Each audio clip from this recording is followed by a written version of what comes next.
Hi, this is Ellie with Sawdust and Stitches, and welcome back to my channel. Today is actually day number 12 in our 12 days of Christmas. Wow, we made it all the way to day 12. Thank you so much for coming along this journey with me. Today we are going to do a very simple mock bound pot holder, and you can use it as a trivet, a pot holder. You can change the size up, you can do a lot of things, but that is today's project. If you like this video, give me a thumbs up. If you haven't subscribed already, click that subscribe button and let's get sewing. Okay, so to make our pot holder, I have one 7.5 by 7.5 inch square. I have one 9.5 by 9.5 inch square, and then I have two pieces of Insulbrite that are 7.5 inches square. I'm also going to use basting spray. This is the one I happen to have. You can use, is it 505? Anything that works. I also am going to use just a glue stick, just a craft glue stick, to help with securing that stuff down. So the first thing I'm going to do is I'm going to take one sheet of my Insulbrite and my 7.5 by 7.5 inch square. I'm going to take my basting spray. Now with the Insulbrite, there's one side, I think you can see it. That one's a little bit shinier than that side. We want the shiny side towards the outside of the project.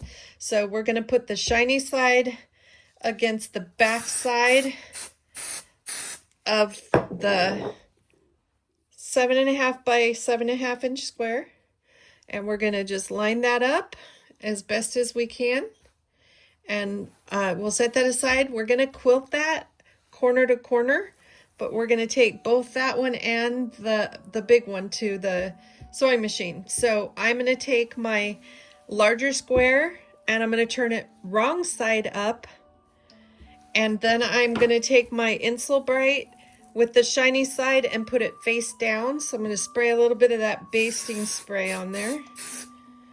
And I am going to center it as best as I can. Now you can draw lines if you feel like you need to get it in a certain box, use a piece or use chalk or some sort of air erase type fabric or a marker, and you can do that. But for right now, this works for me. I feel like it's pretty good all the way around. And so I am going to take both this and this to the sewing machine, and I am going to quilt all the way across. Actually, on the bigger one, I'm going to start just across the Insulbrite. So I'm going to go from this corner to this corner, and I'm also going to go from this corner to this corner. And then with the 7.5 inch square, I'm going to do from this corner down to this corner and this corner over to this corner. So that's the first step. Let's hit the sewing machine. All right, so we are going to sew from corner to corner. If I take the opening in my presser foot and aim it for this corner, I'm usually pretty good. So we're going to start at that corner up here with the Insulbrite. I'm going to backstitch just a couple stitches, and then we're just going to go straight down, kind of aiming that corner at that toe.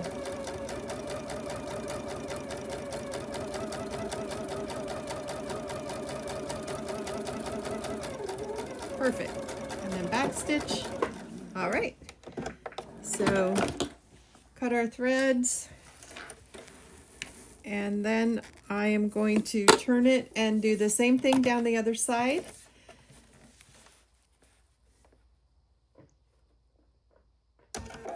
Back stitching to begin with, and then aiming for that other corner. If it is a little off, it's okay. But just take it slow, and as you go, just try and imagine a line between your foot and the corner of that fabric. All right, so we have that sewn on.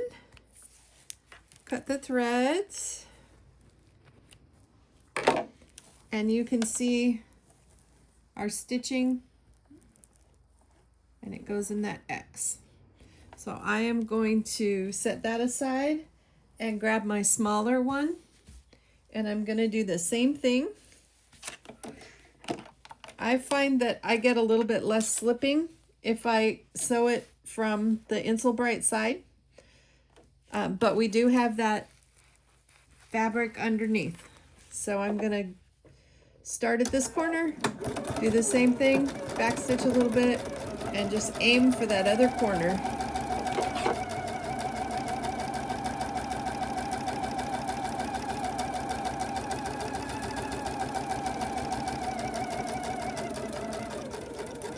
Backstitch,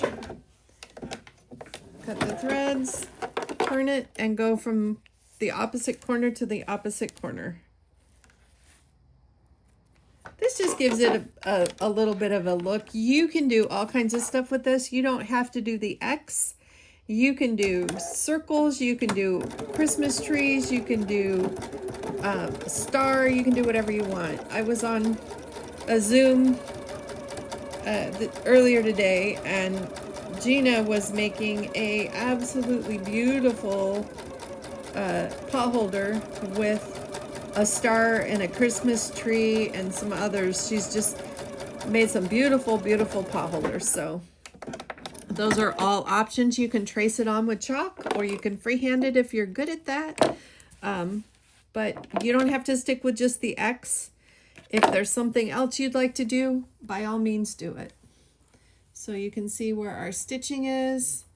It comes across here and up there. All right, so now let me zoom you out just a little bit so you can kind of see. So the next step is going to be, I'm going to take my bigger piece,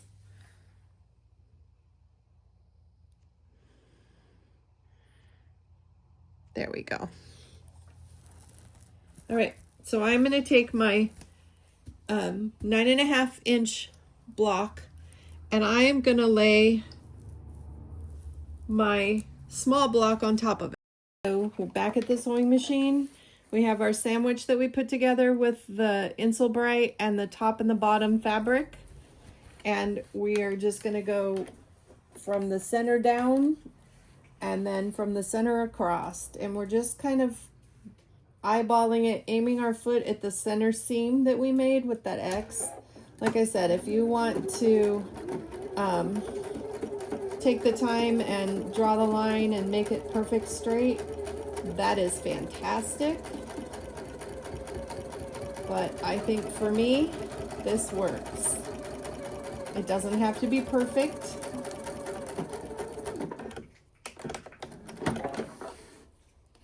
Cut that thread, then flip it around and do the sideways. So from side to side through the center of that X we did as well.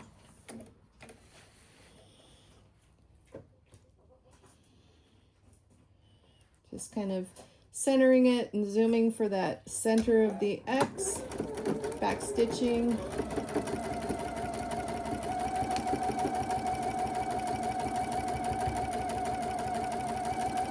All the way to the bottom, and back stitch at the end.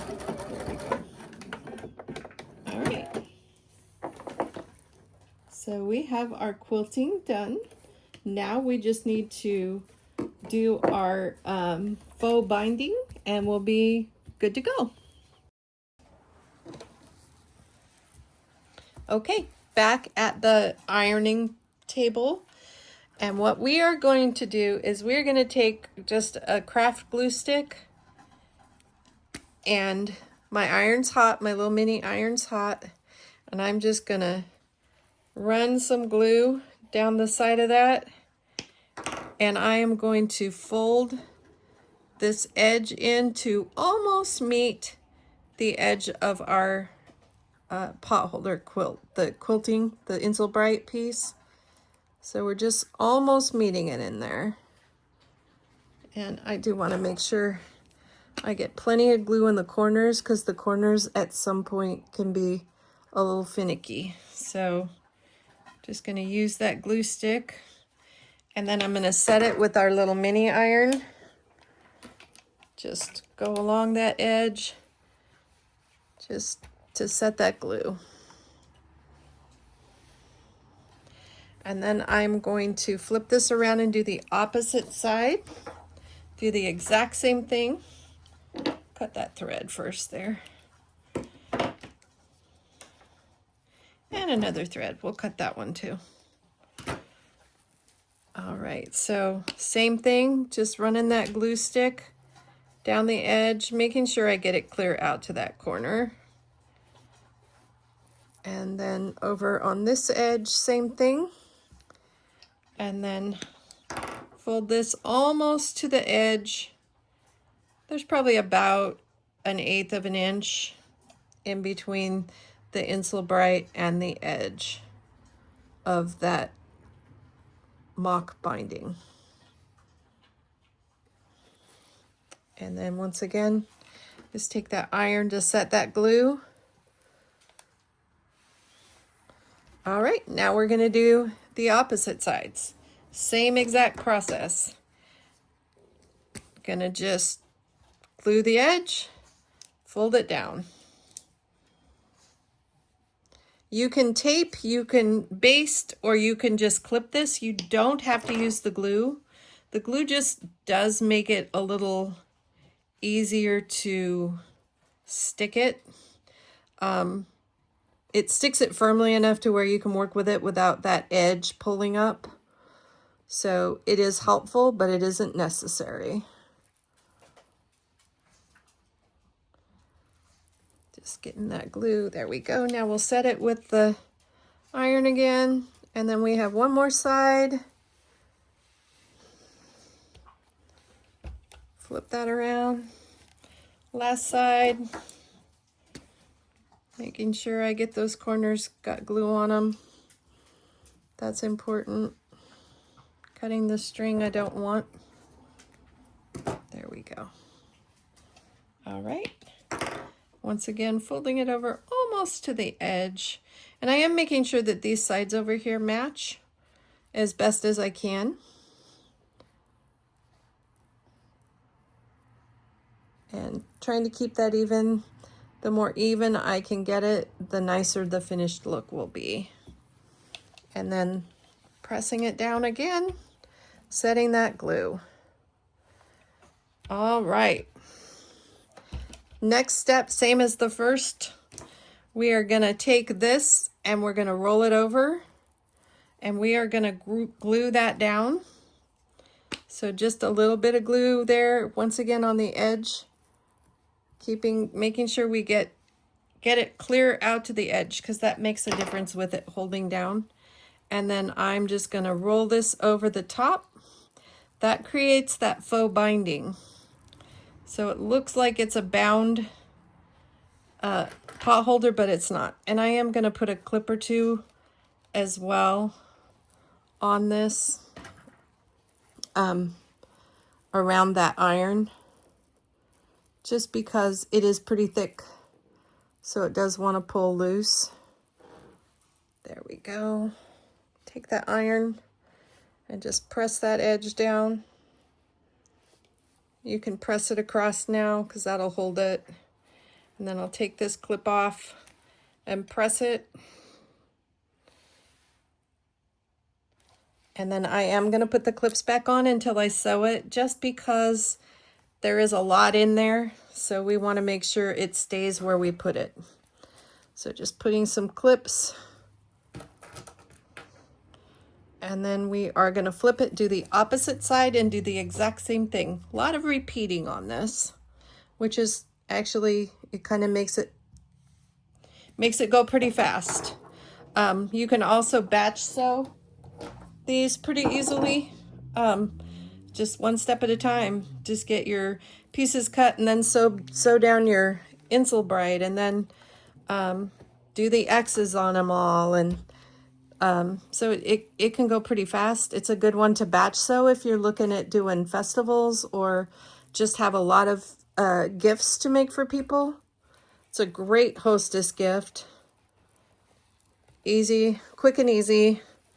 I mean, you can cut it out and make it within, I mean, under an hour. So, all right, we got that glue set. So once again, I'm going to put a few clips on it just to keep that secure until we get it sewn.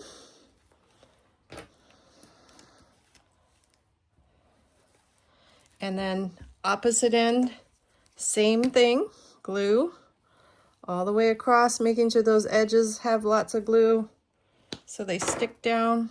And I'm going to roll that up, and I'm going to match the edges over here as best as I can to keep those nice and in line. And I am going to take my iron and not get my fingers and get that glue secure. And then I am going to put a clip on that right away so it doesn't move. That just keeps it held together better before we get to that sewing machine. And then I'm going to do the same here, folding that over. I'm going to re-put that clip back in, and I'm going to iron the center piece of it here. And then I can take the clip off long enough to get that iron down on the end, and then I'll put it back on. Just want it to stay as secure and as in place as possible. It just makes sewing it a little easier. All right, and last side. The good news is once we get that next seam sewn, our pot holder is done. So it's that quick. It's a lot more fiddly at the ironing board than it is sewing. But I was taught years ago, 90 or 50, at least 50% of your sewing is done at the ironing board, and I agree with that. And if you're a quilter, you would too. So, although I'm not a quilter, but it is a true statement. All right. Just making sure that's good and secure. Perfect. Put those clips in, secure those corners, and I have one more thread it looks like I need to cut, or a couple more. That's okay. Those are easy to cut. All right. Those clips are in. Let's go ahead and cut that thread and this thread. And then we will go back to the sewing machine and finish our pot holder.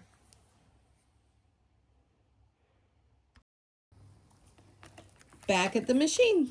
So we are just going to sew all along that edge, the inside edge, not the folded edge, but the inside edge of that mock binding all the way around at 1/8 of an inch seam allowance. And then we are done. So just take it slow. It's not a speed contest. This project's fast enough without trying to make it so fast that you mess up. Oh, there's another string. There we go. And I am gonna use my little, it's not a purple thing, it's a blue thing, just to keep that secure down. That little paddle end of that tool is helpful. All the way back one stitch, and then pivot and go down the next side. Maybe, there we go. I probably could have used the hump jumper on that, but honestly, I don't even know where it is right now. Just shove it a little bit. My machine can take it, right?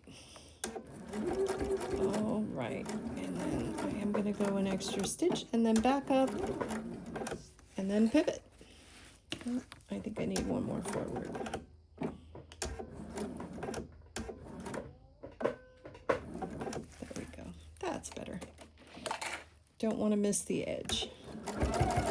That's the whole point, is to get that edge sewn down. The beauty of this is you don't have to catch anything on the back because it's just folded over on the front, but it will give you a nice seam line on the back. So it's not like regular binding when you're trying to make sure that you catch the front and the back together, or you have to go and get jack out and do all kinds of modifications. Back one.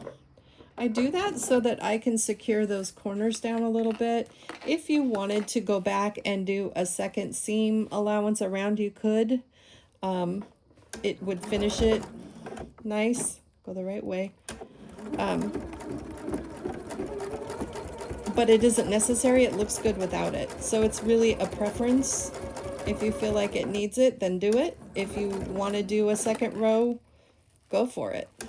I think I'm just going to leave it at 1. And keep in mind, this is just a size that I decided on. You can do any size you want. You don't have to stick with the size. You can do rectangle, you can do a bigger square, smaller square. I would stick with straight edges, so rectangles and squares, but because of the binding. But it's super fast, super easy, and we are done. Just cutting all those threads. We don't want the threads. They always seem to appear though. So there we have it. Let me zoom you out. All right, there we have it. Looks like we got the binding around the edges. We've got the quilting, and it's got that Insulbrite in it, so it does protect the table or whatever you set it on. So was that fun? It was so fast. These are wonderful, wonderful hostess gifts. It is a pattern that's been around for a long time. I didn't find it from anyone's site, so if you want more information, you can always look on YouTube. So many people do them. The Insulbrite really helps to keep that protected. And keep in mind, you know, you can do a mug rug. You can do a big one for like a casserole dish.